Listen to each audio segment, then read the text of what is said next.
नमस्कार दोस्तों, एक बार फिर से स्वागत करता हूं आपके अपने चैनल पर। दोस्तों, आज हम बात करने वाले हैं अपने देश के अनऑर्गेनाइज सेक्टर की। और दोस्तों, इस देश का एक बहुत बड़ा तबका इसके अंदर आता है, जिसमें स्ट्रीट वेंडर भी हैं। दोस्तों, स्ट्रीट वेंडर जो कि कोविड की महामारी के दौरान बहुत ज़्यादा सफ़र कर गए थे और लॉकडाउन लगने की वजह से उनके धंधे चौपट हो गए थे, जिसको मद्देनज़र रखते हुए सरकार ने 2020 में अपने देश के स्ट्रीट वेंडरों के लिए एक नई योजना लेके आई, जिससे उनकी आर्थिक मदद हो सके। दोस्तों, सरकार ने इसको PM street vendors Atmanirbhar Nidhi, जिसको पीएम स्वनिधि के नाम से भी जाना जाता है, यह योजना शुरू की, जिसके अंतर्गत एक छोटी सी धनराशि लोन के रूप में इन स्ट्रीट वेंडर्स को दे सकें और 1 साल के अंदर ही वो रीपे कर सकें, जिससे उनका जीविकोपार्जन हो सके।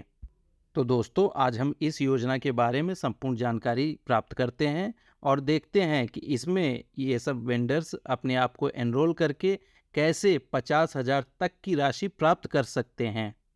अब हम बात करते हैं ऐसे कौन से लोग हैं जो इस योजना में लोन प्राप्त कर सकते हैं। वो हैं फेरी वाले, ठेले वाले, रेहड़ी वाले और इसके अलावा जो फल सब्जी की दुकान लगाते हैं वो, ब्रेड, अंडे और टेक्सटाइल जो कपड़ों की दुकान लगाते हैं या बुक्स की शॉप लगाते हैं, ये सब जो छोटा धंधा कर रहे हैं वो लोग इसमें लोन प्राप्त कर सकते हैं। दोस्तों, जैसा कि पहले ही बात कर चुके हैं, इस योजना को लाने का मकसद यही था कि उनके जीवन के स्तर को किसी तरीके से उठाया जा सके और कोविड-19 लॉकडाउन के समय जो भी कुछ उनको क्षति हुई थी, उसकी थोड़ी बहुत पूर्ति हो सके। तो इसके लाने का जो मेन मकसद था, उनको कम से कम शुरुआती तौर पे 10,000 की मदद दे सकें, जिसको आगे बढ़ा के सरकार ने रिवाइज़ करके 50,000 तक की राशि कर दी है। और इसके अलावा यदि वह समय पर उस अमाउंट को रीपे कर देते हैं तो इनको इंसेंटिव के रूप में भी अमाउंट को सब्सिडी मिल जाए। और इसके अलावा डिजिटल ट्रांजैक्शन को बढ़ावा दे सकें, जिससे क्यूआर कोड जो कि एक सबसे बड़ा माध्यम बना है लोगों को रुपया एक्सेप्ट करने का, तो इसको भी बढ़ावा दे सकें और कैश के लेन देन को कम कर सकें। इस योजना को सरकार ने पूरे देश में लागू किया था, हर एक राज्य और केंद्र शासित प्रदेश में लागू किया। लेकिन कुछ जगहों की सरकार, जैसे मेघालय एक ऐसे राज्य है जहाँ की सरकार ने वहाँ पर नहीं लागू किया, क्योंकि उनका खुद अलग से ही चल रहा था स्ट्रीट वेंडरों को लेके प्रोग्राम, तो वहाँ पर नहीं लागू हुआ। इसके अलावा और सब जगह हैं वहाँ पर लागू किया गया। लेकिन मेघालय की सरकार अगर चाहे उसमें पार्टिसिपेट करना तो उस पर कोई रोक भी नहीं है।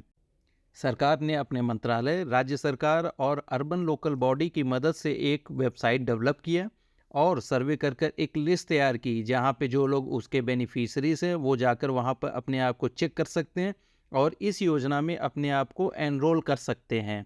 जैसे कोई भी व्यक्ति जब बैंक में लोन लेने के लिए जाता है तो उससे संबंधित सभी दस्तावेजों की जांच की जाती है। उसी तरह इस योजना में यदि कोई व्यक्ति लोन लेने जाता है तो उसका जो एप्लीकेशन अगर बैंक को डायरेक्ट प्राप्त हुआ है तो उसकी ई-केवाईसी होना अति आवश्यक है। इसके अलावा एक रिपोर्ट जनरेट की जाती है जो सिबिल के नाम से जानी जाती है, वो भी चेक किया जाता है। और इसके अलावा यदि वह अकाउंट होल्डर एनपीए या फ्रॉड या पहले से ही जानबूझकर कोई उसने लोन अदा नहीं किया है तो इस योजना का पात्र नहीं है। दोस्तों, यदि लोन की राशि की बात करें तो वह शुरुआती दौर में 10,000 रुपये है और यह वर्किंग कैपिटल डिमांड लोन है। वर्किंग कैपिटल मतलब उसको इस्तेमाल करके आप उसको धीरे धीरे जमा कर सकते हैं। टर्म लोन एक 12 किस्त बना दी जाएगी। 12 किस्त इसलिए क्योंकि इस लोन को 12 महीने के अंदर ही आपको जमा करना पड़ेगा, इसलिए 12 किस्त बना दी जाएगी, जिसको आप 12 महीने के अंदर जमा कर सकते हैं।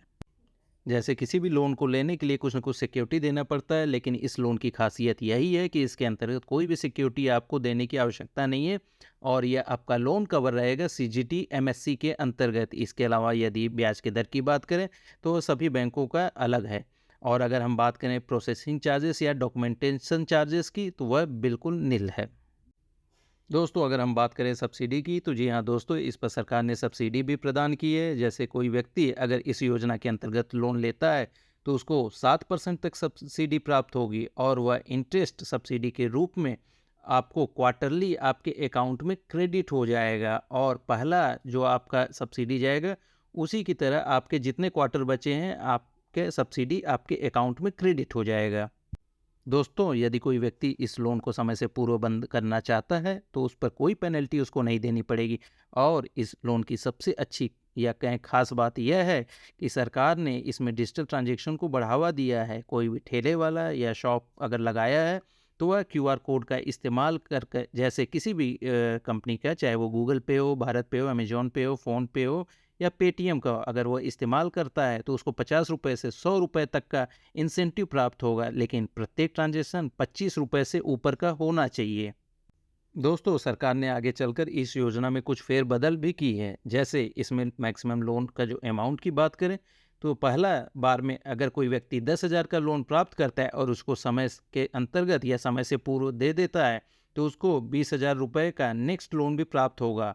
और यदि वह भी लोन समय से वह दे देता है या उससे पूर्व दे देता है, तब उसको ₹50,000 तक के लोन के लिए वह एलिजिबल हो जाएगा। दोस्तों, अगर हम बात करें इस लोन के समय अवधि की, तो पहला लोन आपको 12 महीने के लिए, दूसरा लोन 18 महीने के लिए और तीसरा लोन 36 महीने के लिए मिलेगा।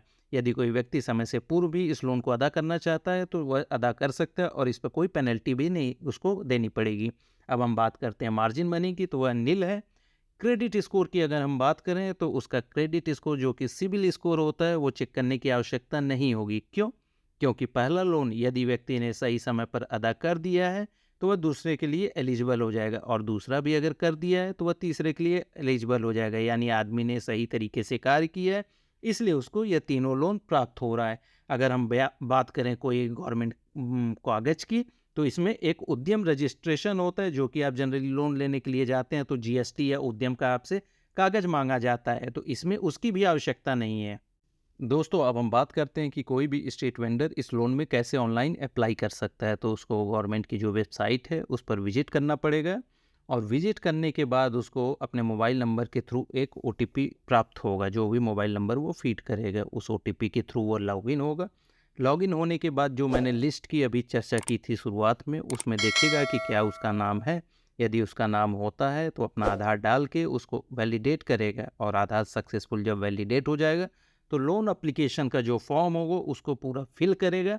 फिल करने के बाद अपने डॉक्यूमेंट्स जो हैं, जैसे आधार और पैन, जो कुछ भी है उसको अपलोड करेगा। इसके अलावा वेंडर को एक कार्ड भी मिला होता है, वो भी आईडी कार्ड वो उस पर अपलोड करेगा। दोस्तों, अब हम बात करते हैं ऐसा कोई व्यक्ति जिसका उस लिस्ट में नाम ना हो, तो क्या वह लोन नहीं प्राप्त कर सकता है? और अगर वह ठेला लगा भी रहा है, तो क्या वह इसका हकदार नहीं है? जी हाँ दोस्तों, वह बिल्कुल प्राप्त कर सकता है, लेकिन उसके लिए उसको लेटर ऑफ रिकमेंडेशन, जो कि वह अपने नगर निगम में जाकर विजिट करेगा कि मैं यहाँ पर ठेला लगाता हूँ, तो नगर निगम उसको एक लेटर पर स्टैंप लगाकर साइन कर कर दे देगा और फिर वह ऑनलाइन अप्लाई करेगा। ऑनलाइन अप्लाई करने के बाद वह बैंक में जाएगा और कागज़ को दिखाएगा। इस तरीके से वह लोन प्राप्त कर सकता है। दोस्तों, उम्मीद करता हूँ कि आपको दी गई जानकारी अच्छी लगी होगी और यह मेरे तरफ से एक छोटा सा प्रयास अपने देश के स्ट्रीट वेंडरों के लिए था, जो कि इस योजना के बारे में जानकारी प्राप्त कर बैंक में जाकर एक छोटा सा राशि, भले ही जितना भी हो, वो आर्थिक सहायता के रूप में उनको मिल सके और वह अपने जीवन के स्तर को उठाने के प्रयास कर सकें। इसी तरह बैंकिंग और अनेक महत्वपूर्ण विषयों पर मैं आगे भी वीडियो लाता रहूँगा। यदि आपको जानकारी और वीडियो दोनों पसंद आया हो, तो दोस्तों आपसे रिक्वेस्ट है कि चैनल को लाइक, सब्सक्राइब और शेयर ज़रूर करें। तब तक के लिए जय हिंद।